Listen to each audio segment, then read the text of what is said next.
Hello, welcome to service near. കഴിഞ്ഞ വീഡിയോയിൽ നമ്മൾ എങ്ങനെയാണ് ഒരു പ്രോഡക്റ്റ് ആഡ് ആക്കിക്കൊണ്ട് പേയ്മെൻറ്റ് കൺഫേം ചെയ്യുന്നതെന്നുള്ളത് നോക്കിയിട്ടുണ്ടായിരുന്നു. സോ ഈ വീഡിയോയിൽ നമ്മൾ നോക്കാനായിട്ട് പോകുന്നത് എങ്ങനെയാണ് ഒരു ക്വിക്ക് പ്രോഡക്റ്റ് ആഡ് ചെയ്യുന്നത് എന്നുള്ള ഫ്ലോ ആണ്. സോ അതിന് വേണ്ടിയിട്ട് ജോബ് ഏതാണോ, അതായത് പ്രോഡക്റ്റ് ആഡ് ആക്കാനുള്ള ജോബ് ഏതാണോ അത് സെലക്ട് ചെയ്യുക. ശേഷം അതിൻ്റെ കോസ്റ്റ് ആൻഡ് പേയ്മെൻറ്റ് സെക്ഷനിലോട്ട് പോവുക. ഇവിടെ നമുക്ക് പാർട്സ് എന്ന് പറഞ്ഞിട്ടുള്ളൊരു ഓപ്ഷൻ ഉണ്ട്. അതിൽ സെർച്ചിൻ്റെ സൈഡിലായിട്ട് നമുക്കൊരു ആഡ് ഐക്കൺ കാണാനായിട്ട് സാധിക്കും. ആ ഐക്കൺ ക്ലിക്ക് ചെയ്യുക. ഇതാണ് പ്രൊഡക്റ്റ് ആഡ് ചെയ്യാനായിട്ടുള്ള ഫോം. സോ നമുക്കിവിടെ പ്രൊഡക്റ്റിൻ്റെ നെയിം കൊടുക്കാം. ഇവിടെ നമുക്ക് ക്വാണ്ടിറ്റി ഇൻക്രീസ് ചെയ്യാനുള്ള ഓപ്ഷൻ അവൈലബിൾ ആണ്. പ്രൈസ് കൊടുത്തു. നമ്മളിവിടെ മോർ ക്ലിക്ക് ചെയ്ത് കഴിഞ്ഞാൽ ഇവിടെ നമുക്ക് ഡിസ്കൗണ്ട് ആഡ് ചെയ്യാനുള്ള ഓപ്ഷനും കാണാനായിട്ട് സാധിക്കും.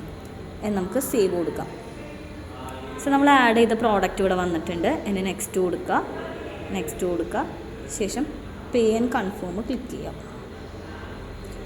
പേ ആൻഡ് കൺഫേമിൽ പേയ്മെൻറ്റ് മെത്തേഡിൻ്റെ ഒരു പോപ്പപ്പ് വരും. സോ ഏത് മെത്തേഡാണോ അത് ചൂസ് ചെയ്യുക. ഞാനിവിടെ ക്യാഷാണ് ചൂസ് ചെയ്തിട്ടുള്ളത്.